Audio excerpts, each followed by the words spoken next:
Well,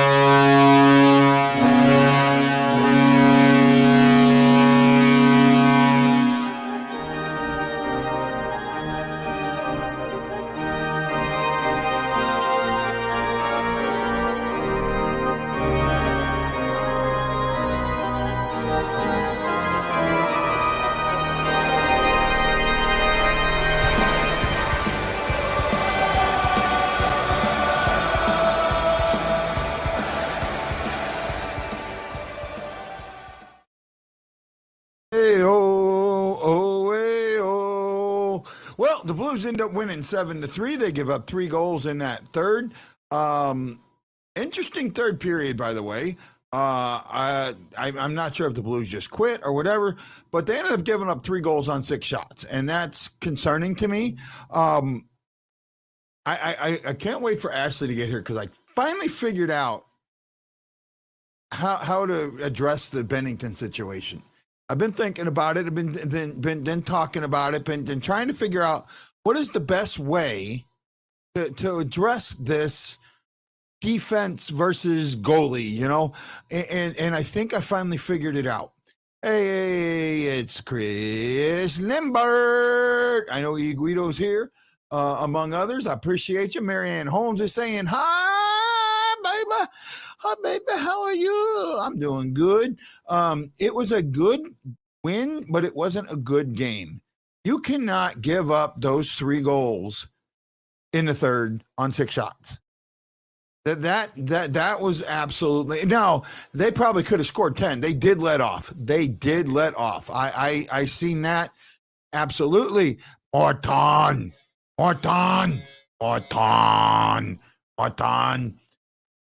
Do you think the third, they are told to protect the lead, but don't make stupid plays because it's the last preseason? You know, and you know what, Ryan? You might be absolutely right. That's kind of the way it felt. It did not feel as good. Hi. You know, it did not feel as good as I would have. You know, I was not impressed watching the third. I really wasn't. And you know, Bennington has come out of this postseason or this preseason basically right around a 90% save percentage, probably a little under, with a 3.00 or 3.05 goals against average. Pedestrian. You know, so the thing that I come back to is, you know, I know everyone goes, but the defense. You know what? Here's my answer to that. The elite goalies stop those. That's right. The elite goalies stop those. The elite goalies stop those. Bennington doesn't. Blues fans treat Bennington as if he is an elite goalie because they are blinded by the cup. Yes, I said it. You don't like it, you know, then stop being blinded by it. And it is a concern now. I will say now I am concerned going into the season. Now I did see a post from my buddy Lance earlier today, and he had said take the season in 20 game chunks. Actually, I don't take the season in 20 game chunks. I take it in 8 game chunks. Right? Every 8 games. And there's a very particular reason why I take it in 8 game chunks. And I want to know if anybody knows why I look at 8 game chunks. Right? I look at everything in 8 game chunks. Up until the fourth one. The fourth one I'll look at the fifth one I'll look a little differently. But 8 game chunks for the more or less. Anybody out there know what I'm talking about? And let me say thank you to Marianne Holmes for giving me some love. If you're watching me on Facebook, don't forget to put them thumbs in the air. Let us know that you care. Ryan Green's asking, when do we hear about signing Neil? That'll come tomorrow. So the team is off tomorrow. Tomorrow and Sunday they're off. Monday they're going to Vail, Colorado. for a team building, which I really like, which I think is good. Reminds me of the team building they did once during the 25th anniversary season that didn't go that good, but hopefully this one goes a little better. Neil should be signed tomorrow. I'm guessing Sunday at the latest. I mean, it's simply this: the Blues only have so much to offer him. He's already making some money. I'm pretty sure if he wants to play, he's going to take it. So that's kind of where I'm at on that, and we'll see. So tell me what you think. So why do I? So the guys that are listening right now, why do I take this in little 8-game chunks? There's a reason for it. Now I'm pretty sure I sent Ashley the new one. Yeah, I did, but I'm going to resend it just to make sure because I don't see her yet. Da da da da da. Da, da, da, da, da, da, da, da. Bushnevich played decent. Neil did well today. Neil and basically the team gelled today until the third period where they kind of let off. They let an AHL roster score 3 goals on them on 6 shots. They gave Wallman all this credit for this great spin around move and the shot he made, but because he did it and it didn't go in, he left his partner hung out to dry, and they scored a goal on that. Wallman was in too deep, took too much time. I mean, great move and all that, but you know what? It was the wrong place, wrong time. If you're going to do that, you either A, got to score, or you B, got to make sure that your team gets the puck. It might have been amazing, but it cost a goal on the other end. So that's kind of my issue with that one. But so that's where I am. So I'm back to this point. And by the way, for you guys that are watching this, don't forget to take it on Facebook, share it out, tell people how good it is. Let them know to come watch the show if you think it's good. If you don't, tell them how shitty it is and come watch a train wreck. I don't care. Just get them to watch. It's a train wreck. It's the worst show you'll ever see. You'll get mad. You won't be glad. And it might even make you just a bit sad.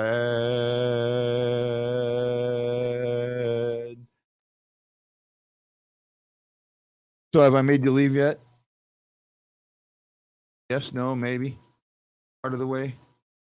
Not even worth it, huh? So chatty? I'm not even sure what you're saying there, Lance, buddy. Not even sure. But I know a way to find out. Da, da, da, da, da, da. His name is Lance, and he's the Bance. He'll give it to you all in just one glance. That's right, his name is Lance. There we go. Da da da da da da da da da da da da da da da da. Ba ba ba ba ba. There we go. Hello. Hello. Did you hear what I had said earlier? No, I was trying to get my laptop to work, but my mics aren't working, so I had to switch to my phone. Okay. I finally figured it out. I this thing that we've had with Bennington, right? You can look at 2, maybe 3 of those goals and say, okay, I'll give it. They were shooters' goals or they were hard to get, right? Mm-hmm. However, my answer to that is fine. And I've been trying to figure out what's the right thing to say, and I finally figured it out. The elite goalies make those stops. The elite guys stop those shots. They know they're in the right spot. They make the hard saves look easy. Bennington doesn't. Okay. It just sounds like you've got it out for him at this point in time. No, I don't. But okay, his numbers through the preseason are. I mean, you are digging with numbers that you have been told multiple times. You can't just look at numbers. Okay. And every argument that we get into. What do you look at today's third period? 3 goals on 6 shots. Yeah, I look at it as It was a gimme. He didn't care. We were winning. It's a preseason game. It doesn't matter on the score sheet. Okay, well, yeah, it does. Yeah, it does because if you're an opposing coach, right? You're an opposing coach. What film are you going to show your guys? What are you going to show them the first two periods? Or are you going to show them the third period? Of a preseason game, I'm not going to show them anything. Oh, I saw how to beat Bennington in that third period. Yes, Lance. Right? We are talking about Bennington. Yes, we're talking about Bennington. I sent you a link on Facebook, Lance. So be nice to get you. I'm getting a little feedback from you, but no big deal. Ah, there we go. It went away. Ryan says, doesn't matter how you win, finish the game. Okay, maybe. This is probably one of the worst teams in the league. You gave 3 goals to them on 6 shots. Yes, you had the other 7 or 6 to go with it to begin with, but you still gave up 3 goals on 6 shots. That's an issue. Doesn't matter. Preseason, regular season, playoffs, 3 goals on 6 shots is an issue. Especially with your NHL complement out there. I'm sorry. Not in a preseason when you're up by 6 goals. Okay. I'm trying. I want to be positive. I really do. I want to be positive. I don't even care if you're positive at this point. Just be less negative. Yeah, I had good things to say up until the third period. Brian Green says with 7 goals, I'll give away 3. That's what I'm saying, Ryan. I don't know about that. I just think it's a mentality with this team. I also think it might be a throw them a bone since it is such a younger team and we did kill them. Okay. And you know what? That might be fair. Give me a high five, Ashley. Right. Thanks, Chris. Oh, Tanner's calling me a perfectionist. Yes, you are. And you just need to be less negative, friend. Less negative. I'm not. Not necessarily positive because I think that I would die of shock, but less negative. I'm not expecting perfection, but I'm not. You know what? If the only goal he gave up was the first one, you wouldn't have heard a peep out of me. He didn't have a chance on the second one either.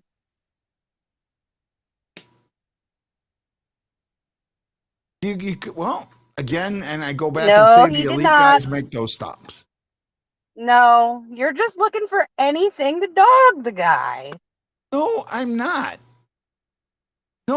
I'm not trying to dog him. First of all, right? I'm the one that put our tandem number 1. Right? Yeah, I was really shocked when you did that. Okay, and that was me looking at it going, okay, this, I had him at 4, but when I looked at other negatives, I said, okay, well, this is this, and this is that, and that is that. I gave him the benefit of the doubt. I gave the team the benefit of the doubt. I still think that they're going to be fine. It was a preseason. We were getting to know people, getting to see what they could do, seeing if we're going to keep them. And then at the end, you don't want to overexert yourself and get hurt before the season begins. You've got a 6-goal lead. Who cares? Well, hey, we have a special guest with us today. You ready? Oh my goodness, I'm ready for this. Okay, Lance, you can roast me over the coals now, buddy. I'm not going to roast you over the coals. It's just a preseason game. I'm not too concerned about it. Some guys take it more seriously than others. I don't like to see 3 goals. 1 bad goal is one thing, but I really don't like to see 3 goals. I definitely on 2 of those, he didn't take the right angle to 2 of those and was not in the right position. And just sometimes those goals get in, and you really can't blame you. I'm not about to lose it, but I will say this. It's like I've said before in the show. Bennington's not as good as those people think he is, and the people that think he's bad, he's not as bad as people thinks he is. He's an above average goaltender. He's top 12, top 14 goaltender in the league. He's not a top 10 guy people think he is. Until he gets that goals against down to about 2.2, 2.4, somewhere in that, and his save percentage above 920, he's not going to be a top 10 goaltender. He's a good goalie. And I would have liked to see him make those saves just to finish the game out, but I'm not too concerned about it. I have seen a few times this year when he's played, he's kind of let some softer ones in, but I'm going to judge him on his first 20 games of the season, kind of to see where he's at, and then I'll just kind of take it from there. Okay, well, you had said that earlier, and Ashley, I accept that. I accept what Lance says to a point. It's not the 3 goals he gave up. It's the 3 goals on 6 shots. If he gave up those 3 goals on 12 shots, I'd be like, okay, he was getting peppered. He wasn't getting peppered. He saw 6 shots. And sometimes the lower the shots are, the harder it is because you're not being tested. Lance? That's true. You've got to stay focused. When I played, I would rather face 40 shots than face 15 any day of the week. Because for 40 shots, you're engaged in the game.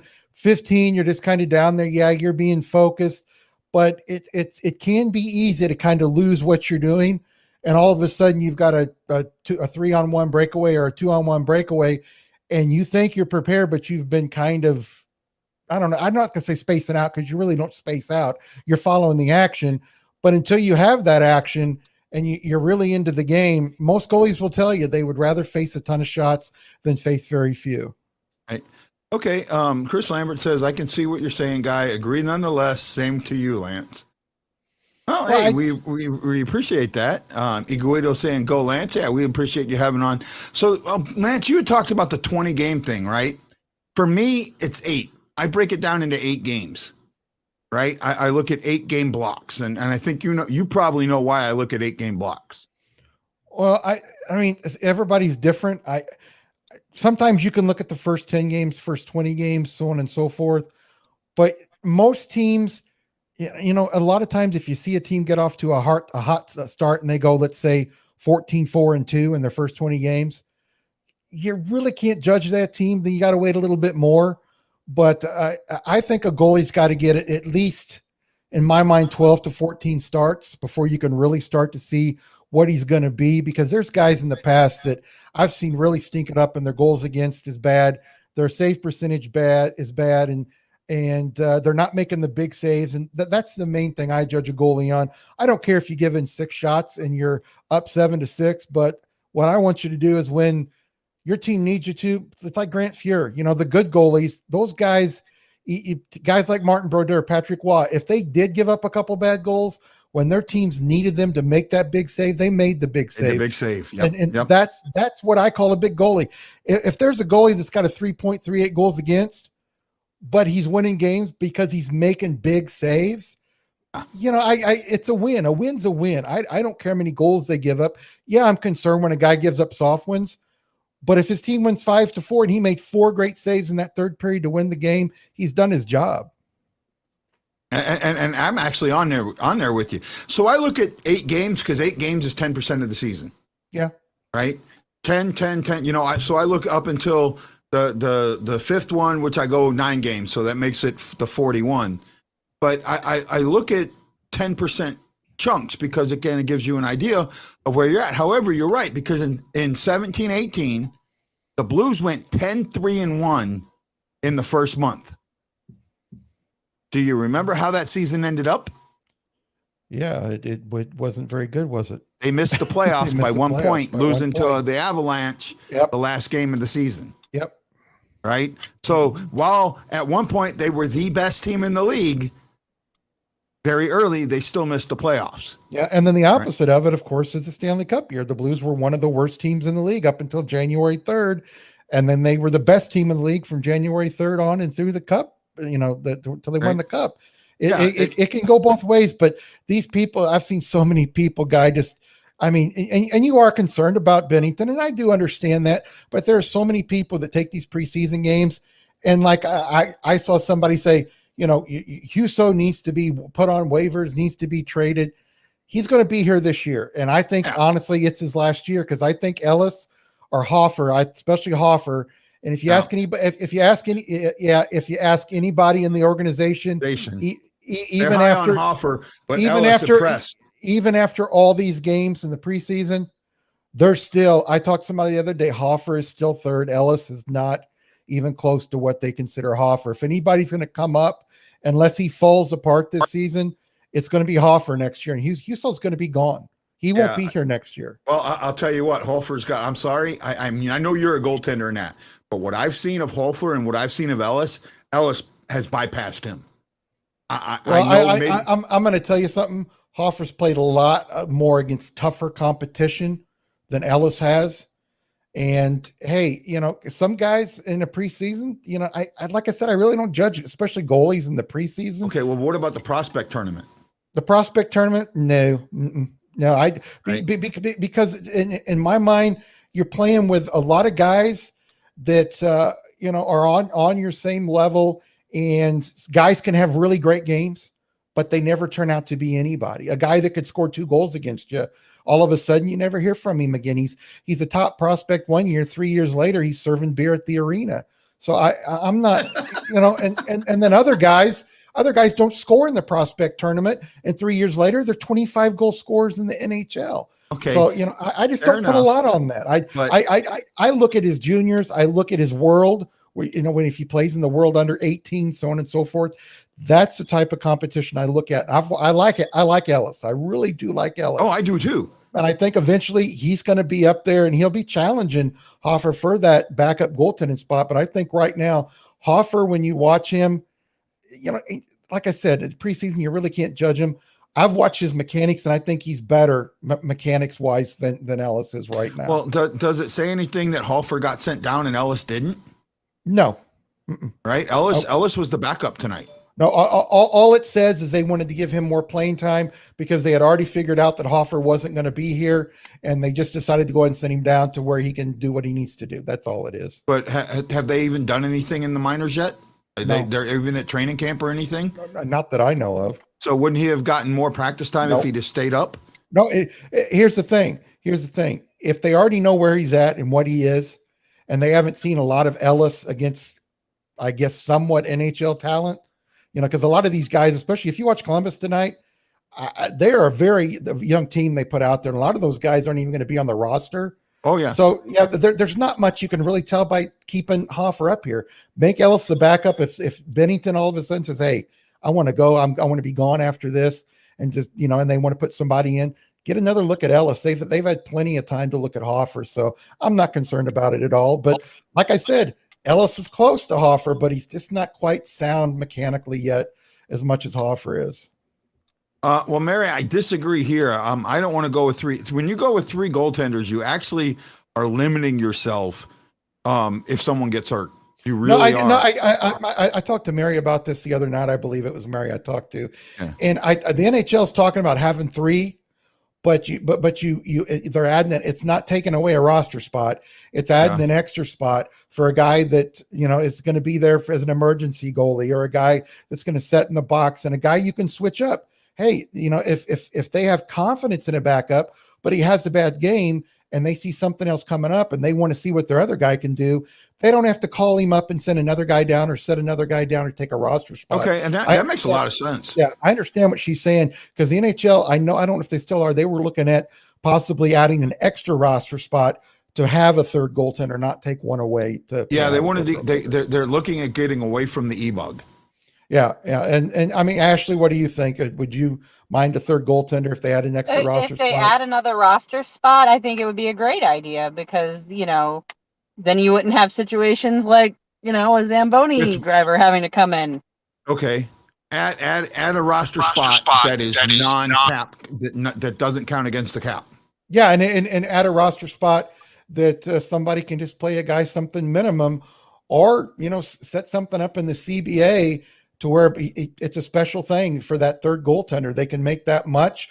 And you could have like a 2-level contract. If they're not playing, they get paid so much there to be on the team. If they come in the game, they get so much for that game. Yeah. I don't know how the NHL would feel about that, but that's one way to look at it. Well, the CBA's got to be adjusted for it to happen. Oh yeah, it would that's all have there to is be. to Yeah, it. it would have to be. But I hate to see a 24th man that counts against the cap without the cap adjusting for the 24th man. Oh yeah. You definitely don't. You'd have to put some limitations down, because some of these teams would be stupid, and they'd have a main guy making $5-6 million, have a guy making 1.8, and another guy making 1.5 million as a third goalie. That doesn't make any sense to me at all. You want a guy as your third goalie that you're not paying very much. You're paying league minimum or just a little bit above, or like maybe somebody like Ellis or Hoffer to have him around.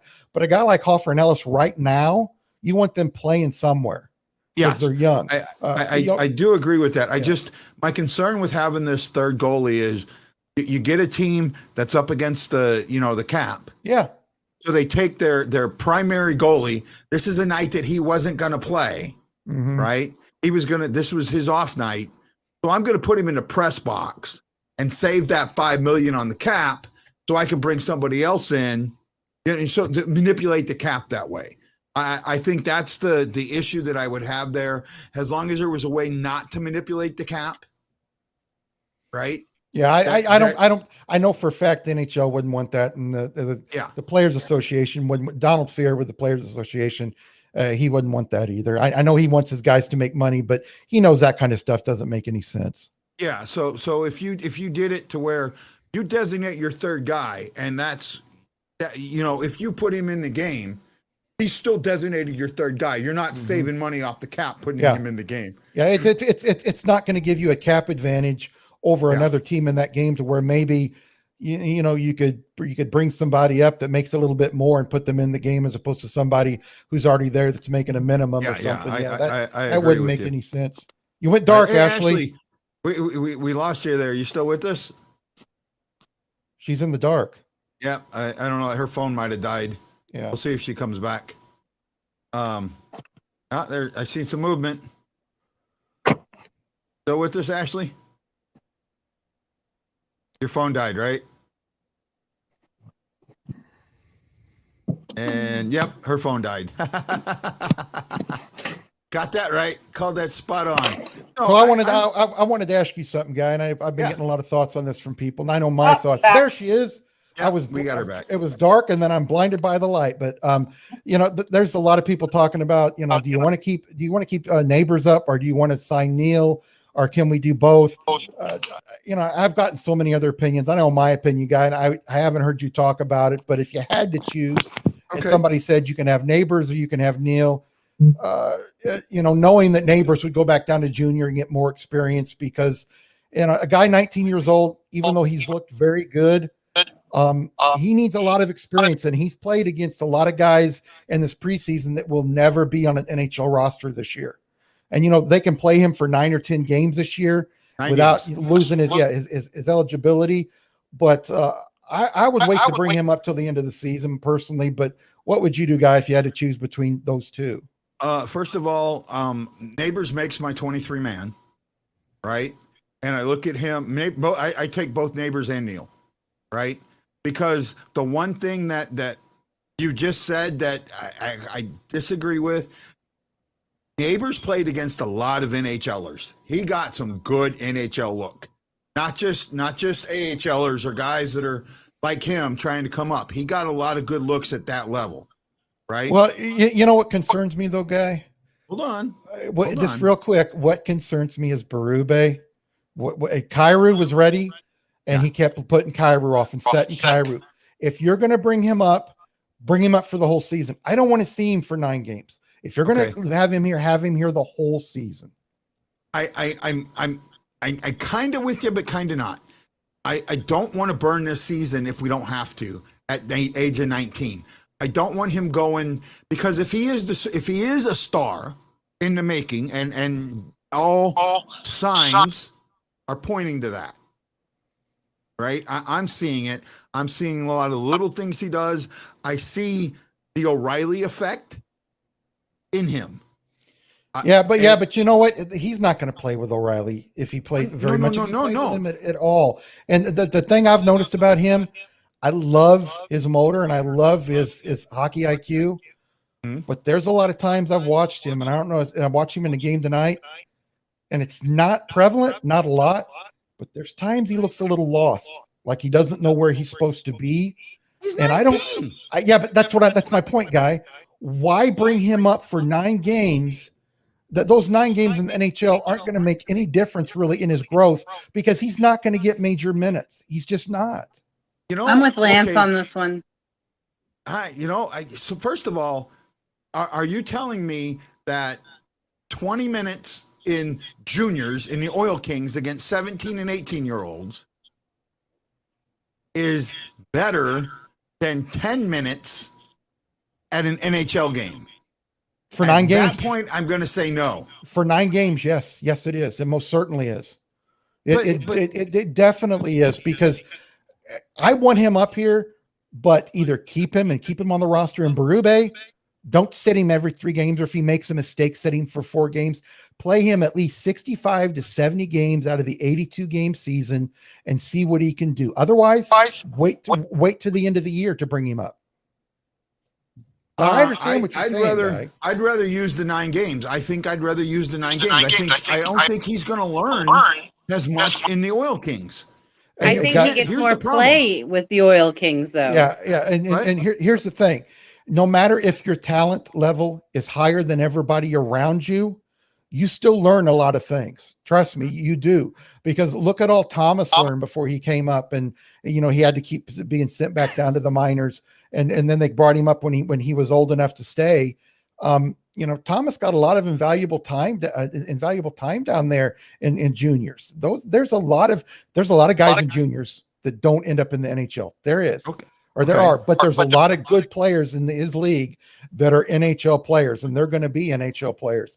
I just, I understand what you're saying, and I'm not. If they call him up at the first, if he's on the roster for 9 games at the beginning of the year, I'm not going to be upset about it. It is what it is. But I think it was Dunn. It might have been Dunn. Dunn was in the same situation, and they had Dunn up for his 9 games, and then came to him and told him, "You're playing game number 10," basically saying you were staying up, right? Yeah, but how did that turn out in the long run? Okay, fair enough. Well, still, I mean, if you want to get into a real argument, Dunn should be a member of the Blues right now. Not with Berube as coach, you shouldn't. No. What I'm saying is the NHL should have returned him to the Blues. What they allowed the Kraken to do, while quote unquote legal, really wasn't. That was not smart. That was not well done. They got 2 players from us when they negotiated with the first player. Schwartz should have been their drafted player. The rule was if you sign an unrestricted free agent before that draft, they become that team's drafted player. What they did, they reached a deal. They didn't sign it until after the draft, so they got 2 players. That's an issue, and I'm not going to go off of that. Well, yeah, I understand your feeling about that. It is frustrating, but from what I've been told, the NHL did look into it, and they didn't find any evidence of tampering or anything like that to supersede the rules of the draft. That's what I was told, that somebody in the league office did look into it, because someone within the Blues organization, I don't know if it was Armstrong or whoever, asked them to look into it just to see. And the league said they looked into it and they didn't find anything. Now, I'm with you. How can you not sign something when he signs the contract? The day that I know. No, not the day of. 26 minutes. I know. After the period opened is when he signed the contract. I know. That contract didn't get negotiated in 26 minutes. Well, it happens a lot, even when it's a non-expansion draft year. Guy, that happens an awful lot where these teams already have contracts negotiated, and these guys sign 5 minutes after the in the afternoon. See, normally in a lot of years they have that wooing period, right? They have a week period. I think it's a week or 3 days or 5 days. They didn't have it this year. No, they didn't. So if they didn't have a courting period, how did that contract get done in 26 minutes? That's a good question. right? I know the answer to this question Oh, already. I do too. I but have enough inside information to know that they skirted the rules. well, yeah, it's done. Every team does their best to follow the rules, but when it benefits them, if they can skirt them and get their way around it, they're going to do it.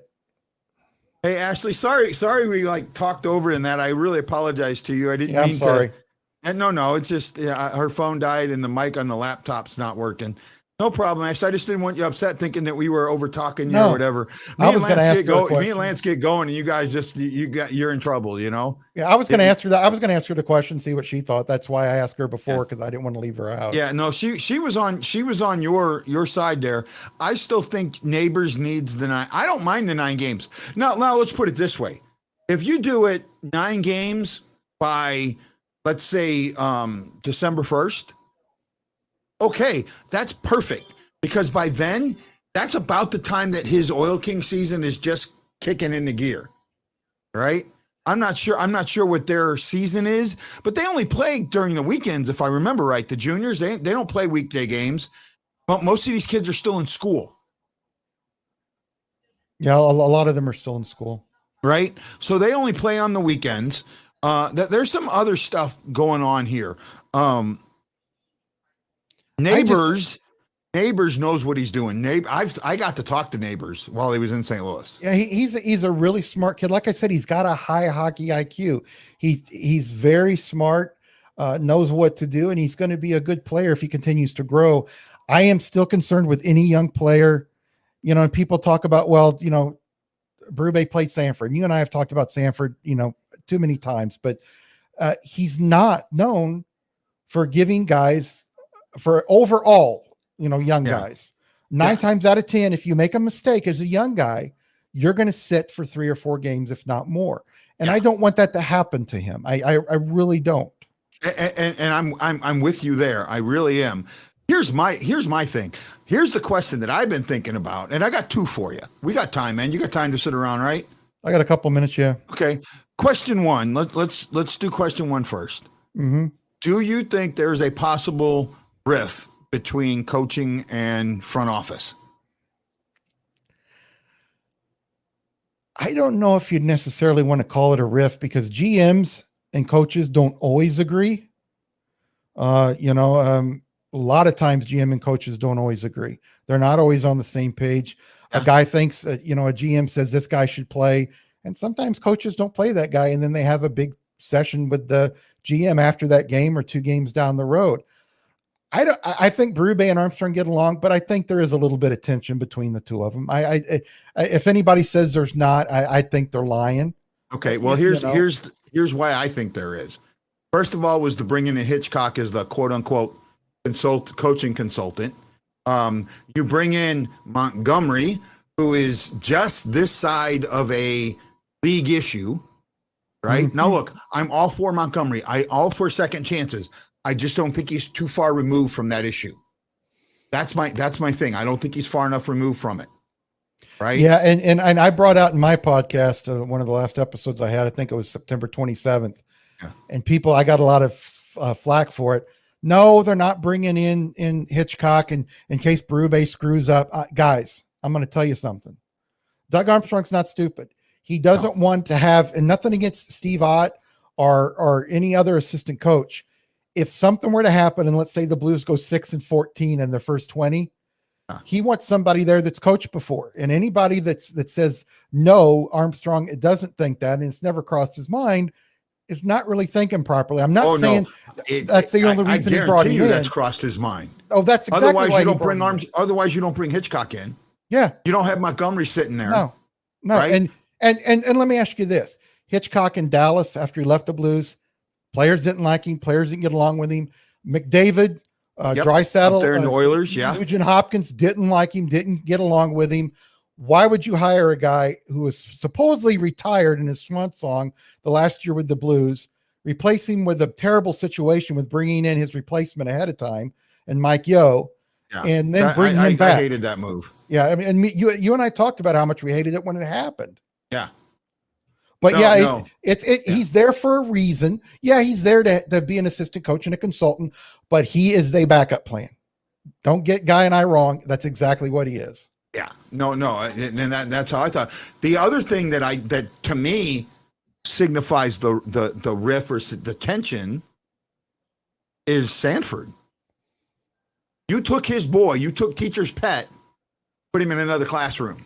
Yeah, have you seen those quotes from Berube about Sanford? It's not something we wanted to do. It's something that we had to do. In other words, Berube didn't, without saying it, came out and said, "I didn't want that to happen." Yeah, he did, and we knew that. We knew that. You and I both knew see, that. to me, if I'm Armstrong and Sanford's worth it, there's other guys you can trade in that $2 million range and really get more draft picks out of it. Probably. Okay, you could have traded. Let's see who else caught the $2 million. You could have traded Kyrou, who's had who yes we love, but Berube doesn't. You could have traded Thomas, who we love, but Berube doesn't. You could have traded a lot of other guys in that same $2 million range that would have brought you a better return. Well, you know what I also think? You traded the coach's teacher's pet. I also think that even though he's kind of on the dog in the doghouse, you could have trade McEachern and probably got almost exactly what you would have got for Sanford. And he makes a lot less than Sanford did. Well, and you needed the money to clear in the cap. Yeah. That was the thing. You needed a $2 million guy to clear the cap. But you and I talked about it last year, and people told me I was nuts. Yeah. Armstrong has been itching to trade Sanford for a year now, a little over a year, and he's tried. And Berube's nixed it. And then they, like Berube said, it's not something we wanted to do, but we had to do it. Yep. Oh no, that's why I think there's some riff. Yeah, and there's some riff. And I wish Zach Sanford the best. You know, he wasn't my favorite player, but when he played smart, he was a good player. But a lot of times he didn't play smart. He didn't play smart. That's right. And he was too much of a traffic cone in front of his own net. Too many big time bad mistakes in his own end. Oh yeah. So am I allowed to pat myself on my back on my back on my own show? Just don't hurt your bad hand. Tarasenko, who said when the trade shit came out that Tarasenko wasn't going anywhere? Well, what I talked to people about in one of my podcasts was, I said, listen, somebody in the media, and I'm not going to name names, needs to really have a talking to, whether it's by his employer or with the Blues, because somebody leaked information about things that Tarasenko supposedly said. And I happen to know the supposed angriness that a certain writer put in Tarasenko's mouth. In other words, Tarasenko, trade me. I want to be traded. I hate being here. I don't like being here. I don't fit in. That was not said. Tarasenko did not approach his discussion with Armstrong that way at all. He did not. And I showed you a message I got, right? Yeah, I saw that later on. Yeah. So that solidified it because that message said the exact same thing. Yeah. And I'm not going to say who the message is from. Yeah. And I told people that, I said, listen, there's several media members that are making Tarasenko, they're making him look bad, which doesn't make sense to me because Tarasenko's smart enough to know if he wasn't that happy here, the last thing he would do would make it public. Yeah. He would keep it. And he's a very quiet guy. And when somebody started quoting him as being angry that he wasn't being used and he was angry at this and upset at this, I'm going, that's not Tarasenko. So when I looked into it, people said, no, when he talked to Armstrong about it, he was very professional about it. He was not angry about it. Didn't yell like some people insinuated. And people just bashed this guy. They bashed him after the playoffs. The Blues didn't win because of Tarasenko. And then a certain member of the media, they're one of their writers, and I'm not going to say who, and you know who it is. Tarasenko wants out. Yeah, Tarasenko wants out. He hates it here. And I'm like, dude, that's not the story. I don't know why you're playing that narrative because it really hurt Tarasenko. And it didn't do any good for the team, and it didn't help his trade value. Why would you do that? It wasn't Tarasenko that released that. No, it was wasn't. not. That did not come from the Tarasenko camp. I don't know if you read it or not, but I wrote the article, the Tarasenko narrative, and I discussed this. And I said, this did not, I'm almost dead certain it did not come from the Tarasenko camp. Well, I can confirm it. It did not come from him because, I mean, Guy, you talked to him for a little bit. I've never met him, but when you watch the guy and you watch how he speaks and talks, he's a very quiet guy. He's a very straight to the point, quiet guy. And when they were the way they were making him out to be in the media, before I even talked to people about it, I'm like, that he didn't say that. That's not him at all. While I was in St. Louis, I talked to 15 players, right? The 15 players have my contact information. Only one got back to me. And I'm sure you can guess who that one is. Mm-hmm. Right. So really, no, Chris, go back and read the Tarasenko narrative. I talked about this. I talked about how this was being spun by media and everybody was jumping on it and it made no sense. Yeah. And I talked about it too, one of my podcasts in August or September, maybe even July about it. And it was fishy from the first sentence I read when they said he wanted to be traded. And I thought, I got to check with that, because that does not sound like him at all. Nope. It didn't. And it didn't. It did just, I said something. I felt something was rotten in Denmark to begin with. The other thing that I want to talk about before you go away is Carey Price. Yep. Right. Very recently. Now I'm actually going to trace, there's a couple of different things that have happened here. First of all, let's go back to last year's playoffs, and you have Jonathan Drouin, who backed away from the playoff run due to anxiety and personal not issues, sleeping. Right? Personal issues, right? Not sleeping in that. Lance, where can you find your podcast?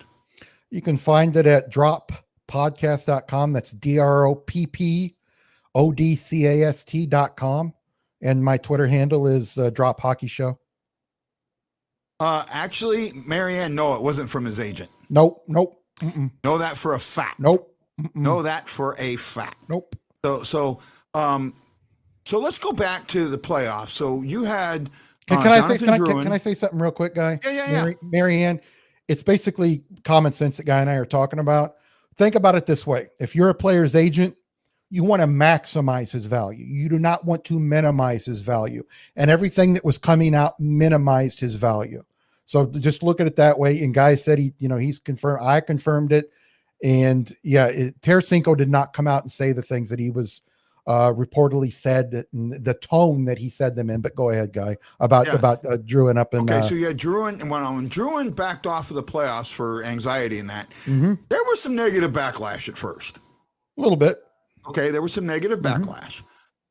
Then here recently, Robert Lehner, I think I'm saying that right, comes out and nails the NHL over the handling of Jack Eichel and some players on Philadelphia, even calls out the Philadelphia coach. And then just a couple days after that, Carey Price enters the league's assistance program.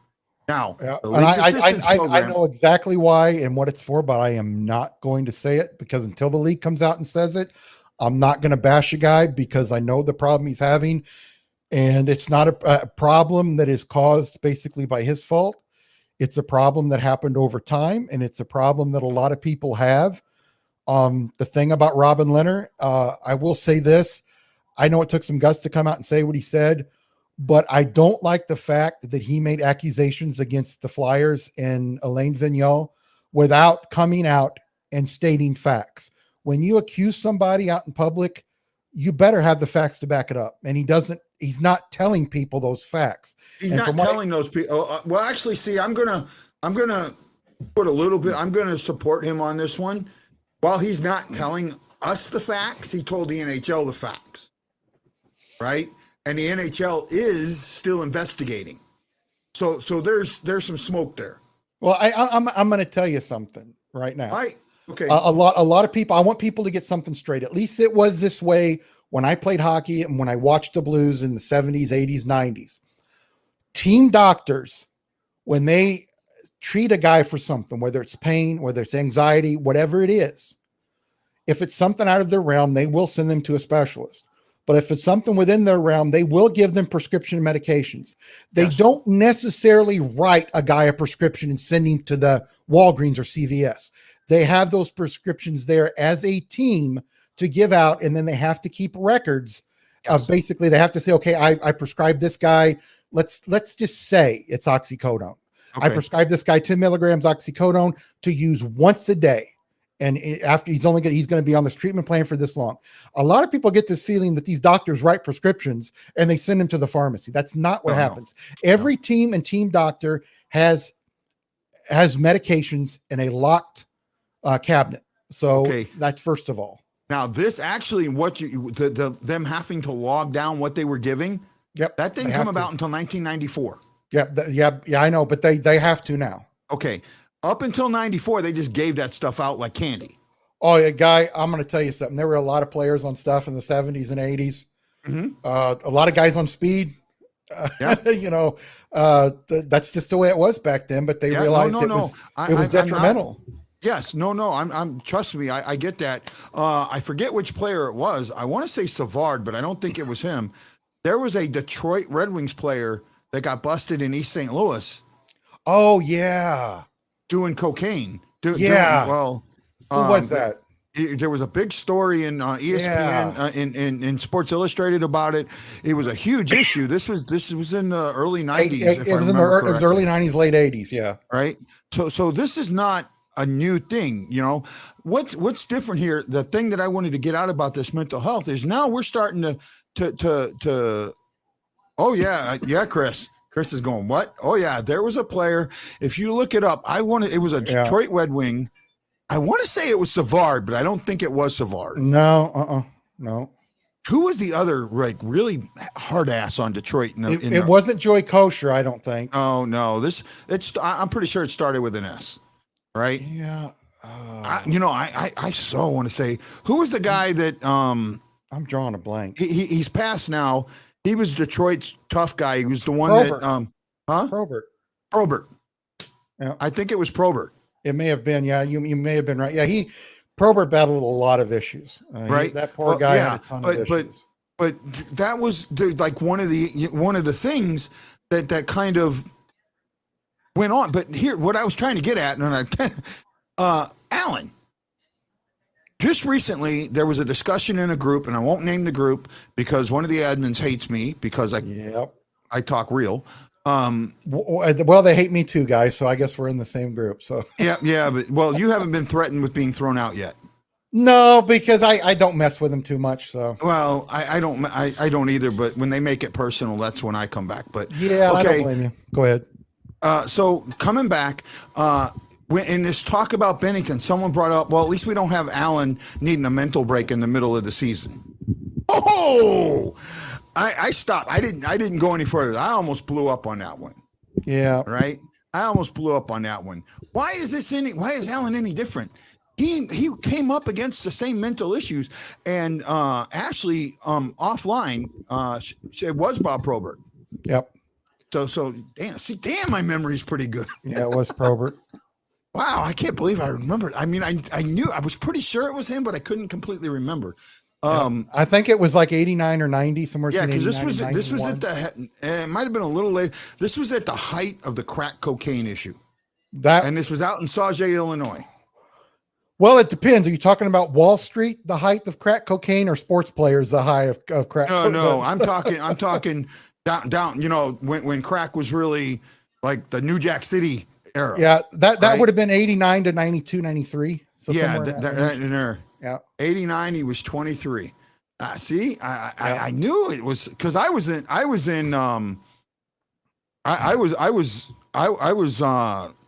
a ship I was on my deployment, I think, when this all happened. No, actually, it would have been just before Desert Storm. I did my first deployment late 89. My first major deployment, I did 89, 90.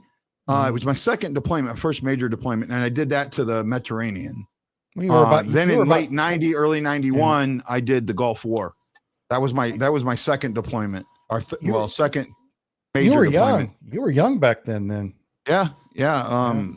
I joined the Navy. I was 18 in 1987. I was 18. I was just getting ready to turn 19. Me too. I turned 18. I was neighbors. I turned 18 in August of that year of 87. So I turned 19.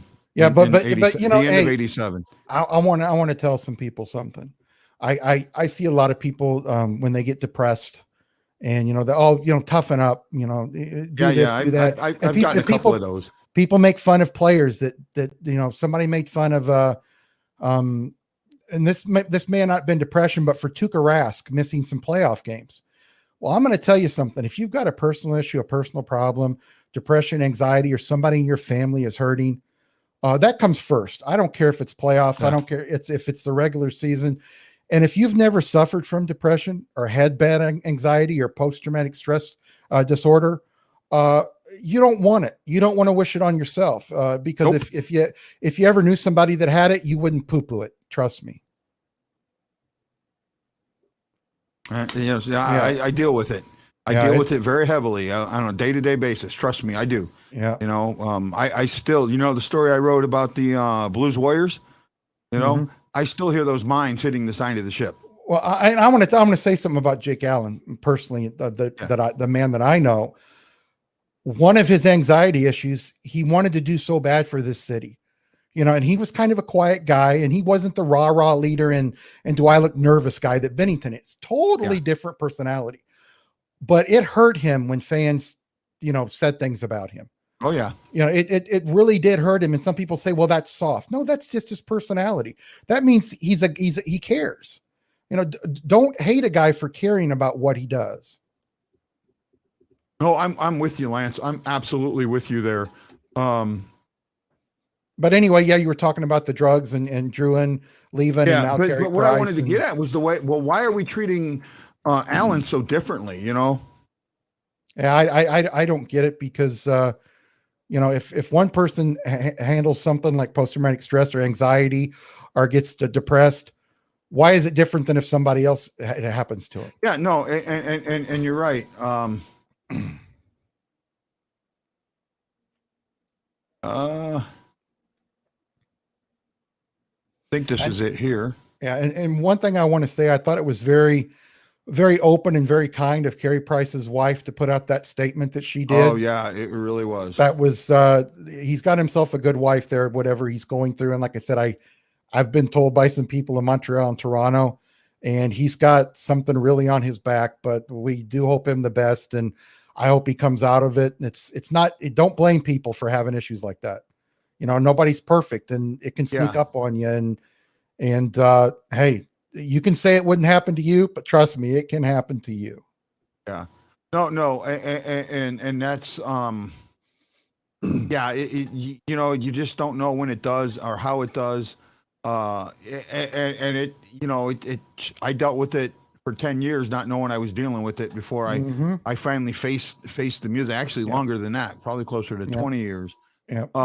There's a terrible stigma of mental illness in this country. There really is. Oh yeah. I'm trying to see here. I know there's something in here with it. Yeah. Well, while you're looking that up, I just want to say, I hope that Robin Leonard really does have evidence and he's not just saying it based on what he's been told. Because when you accuse somebody of something, you better have evidence. That was my point, because I put tweets out about that basically he's saying stuff, and I really hope he's got evidence, because if he does have evidence that there was wrongdoings and stuff was being handed out without it being controlled and being watched, then something should be done about it. Well, I think the big thing with this was the which really isn't getting the play is the Jack Eichel issue, right? Yep. Jack Eichel, that's the thing that a lot of people aren't. Yeah. Here's the thing about Jack Eichel, and this isn't because I don't want him on the Blues. I'm looking at him as a human being. Jack Eichel, even though he's under contract and his team tells him they want to do things one way, it's his body, and he's got every right to go get surgery, regardless of whether his team says he can or can't or shouldn't. It's up to him. If he wants to go seek a doctor's advice, he should go do it and get what he sees necessary to get done. Okay. So I figured it was Kevin Stevens, right? Yep. He was, I'm not sure who he was with when it happened, but it happened in 99, 2000. Was he with Pittsburgh still then? He might've been, no, it looks like, 99, 2000. After he for the Flyers, so I'm not sure who he was with. So they played the Blues that night. He was caught in an East St. Louis motel with a prostitute and crack cocaine. Yeah, so that was the one I was talking about. Well, he had several issues. That wasn't the first issue, and it wasn't the last issue that he had. He had a lot of issues. Yeah, so that was kind of where I was. So in because 2000, he was with the Rangers. He was with the Rangers. Yeah, I knew Right. Probert had some drug issues. I just wasn't sure what year it was and if that's who it was. No, it was Stevens. I knew there was a player that was arrested for this for exactly how this explained it. Yeah. So that's where we were on that. Yeah. I mean, let me see. Where am I at? I'm missing what we're talking about. Okay, let's get back. It says, Ashley says, I have severe anxiety, which is why I pace when I'm on the show. Tanner says, great topic, guys. Ashley says, I really think Ellen might have helped him see that he needed to get help. And that was the quote that I didn't get at. I think she's dead on. Yeah. I really think that may have helped out. That wouldn't shock me knowing his personality. Right. Even though he's their backup goalie and he wants to be in there, you're a team. And every goaltender I've talked to, number one or number two goalie, yeah, you want to play every night.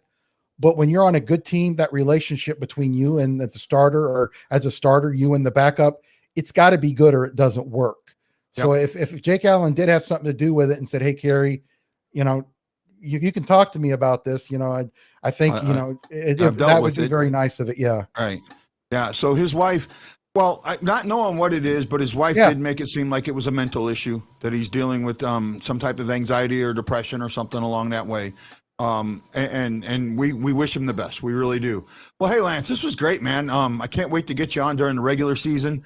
I'm sorry. I haven't been able to get on. I've been kind of busy lately. And a lot of times I don't check my Twitter and Facebook as much as I do during the regular season. Yeah. So a lot of times I've just missed you and you're about to stop. And I'm like, no, I'm not going to say I'm available because it's got 5 minutes left before the period starts. So yeah. No issues, man. No issues. Well, my biggest concern right now is the week layoff. Yeah, that's stupid. And the Blues playing. I do like that they're going to go to Vail, but I just hope that they can really work it out. Well, hey guys, if you're watching on Facebook or YouTube, please do not forget to put your thumbs in the air to let us know that you like the show. Thanks, Michael. That you care about us. We really appreciate it. Ian, hey man, welcome. You know what I would like? I would like one thing from you. Thanks, Ashley. Yep. Right. I need to write an article about, where I think the Central Division is going to come out. I'd like to know where you are at, your power rankings for the Central Division are. I don't want you to put them on the show. I want you to send them to me. Okay. Right. I would love that. Chris said he switched to my phone. It was on my tablet. Blues won 7-3. They gave up 3 goals in the third on 6 shots, which for me is a concern, but not to anybody else. Yeah, I know I'm weird. No, it's concerning, but it's not concerning. I understand what you're saying. It's just, as a goalie, I'm not concerned about it because it's preseason. But when you look at it as 3 goals on 6 shots, yeah, it's a little concerning. He may have just been a little too relaxed, and hey, you get relaxed when in the the goal. When I look at his stats for the preseason, they're not good. Yes, they do keep those. They're not good. No, they're not good at all. And basically what he did tonight was his preseason stats. It's like I said, for this team will go as Jordan Bennington goes. That's just the way it is. You know what? You're probably dead on. Yep. And now I don't think this is as of games through up to yesterday's games. I'm going to try and pull something up. So, I did get back from the NHL. They denied me showing. I'm not accredited, even though no one can tell me what the hell that means. I've asked them before, Guy, and they can't tell me either. I said, could you give me the definition of accredited? And I don't get any response. Yeah, I can't find anywhere. When they do the news, I don't see. When they do meteorology, approved by the National Meteorological Society. Yeah, and there's nothing.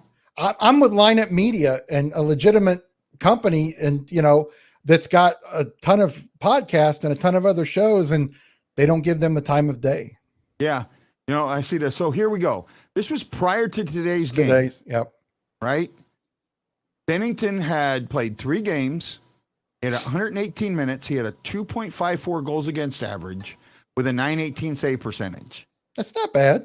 That's not bad. But when you tack on today's 60 minutes, which was at a 3-0, right? Because I don't think he came off the ice at all. No, he didn't. At a 3-0, and he was at an 89%. He gave up 3 goals on 20 shots, right? Mm-hmm. Yeah, that's not a great save percentage. Yeah, I think this team is going to go as Jordan Bennington goes, and this team is going to need him on those nights to where Berube's style of play, if you play at 82 games a year, 100% all out to the wall, they say that one saying to the wall, but it's going to wear you out. And there's going to be games where the Blues don't have their legs, and they're going to have to really rely on him because of the system they play. I especially now that it's a truncated season.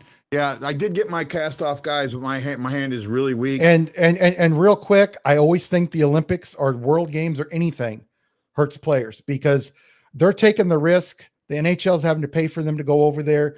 The only thing the NHL gets out of it is a possibility of one of their stars getting hurt. I'm not a big fan of it. The NHL doesn't pay for that. The Olympic Committee does. No, they do not. No, not for NHL players, not for professional players. They don't. Oh, really? For other athletes that are amateurs, they do. For professional players, they do not pay their expenses. Okay. Yep. Well, then I don't know if the NHL does it. I don't see it depends on what's in the. There was an article. What's in the agreement? There was an article that I helped put together about 8-9 years ago, and I can't remember who I helped put it out with. But basically, back then, the NHL, the Olympic Committee, did not pay for any professional athletes' expenses, hotel, flight, food, anything while they were at the Olympics because they were considered professional athletes. Well, you know why? That was the 94 Nagano games. I think it could have been, yeah. Right? You remember what happened there? Yeah. Team USA went over to Nagano and destroyed their rooms. Brett Hull was one of them. They had a. Brett wouldn't do that. Oh no. So no, actually, I don't see the one thing that I think is I don't think they should take the break. I think they should continue playing. Right? Yeah. I really do. Yeah. Play with what you got, and not only that, here's a 2-week time. So really, most teams are only going to lose 1 to 2 guys at most. And some may not even lose any. Yeah. Right. We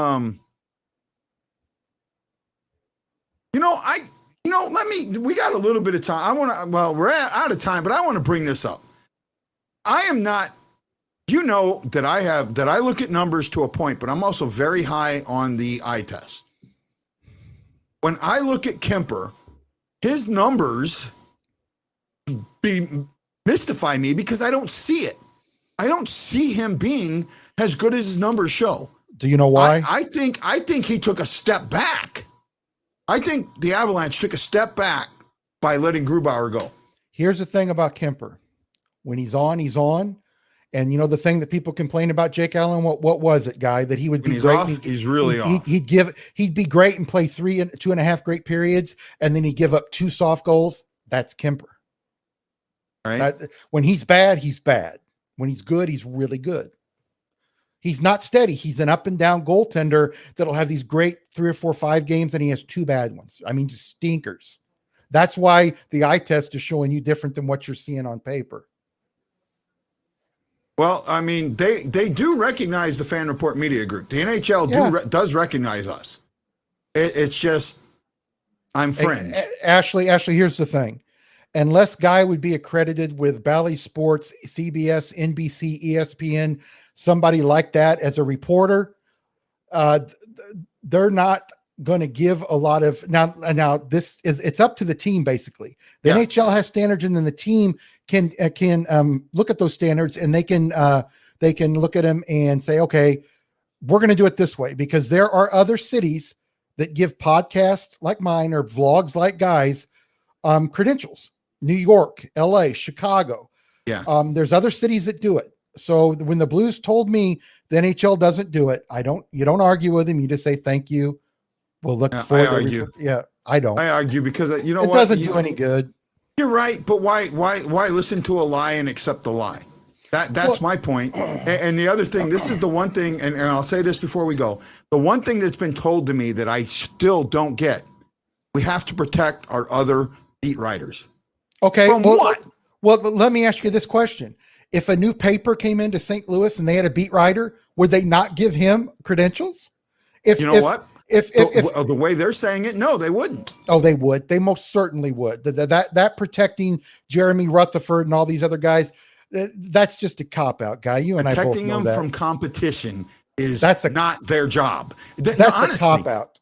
That's not their job. No, it's not. And I had a heart to heart with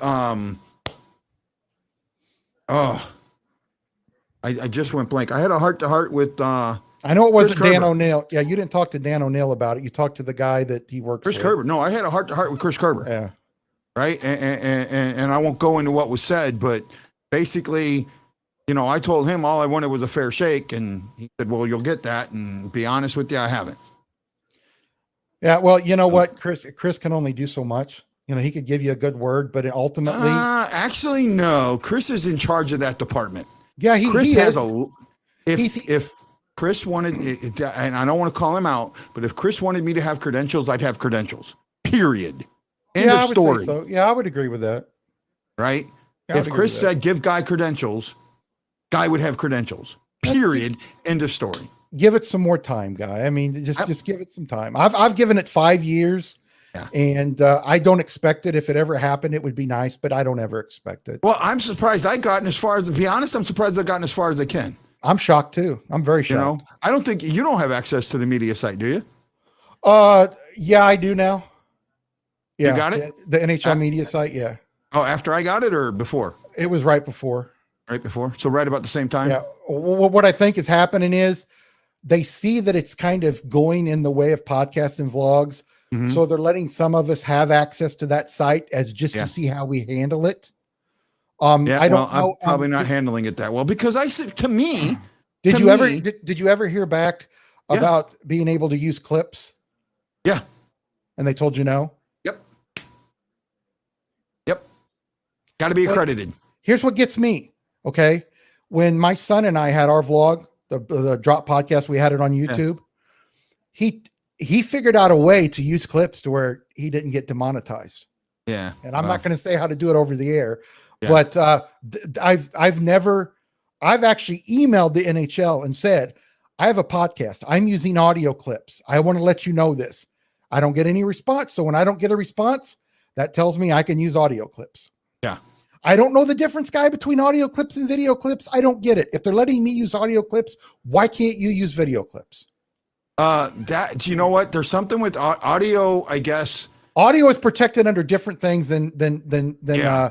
video is. Yes, So it is. over the radio, over the air audio, such as a sports radio station, what they say. I don't use that. I use the game broadcast if I ever have a highlight. but it's considered over the air.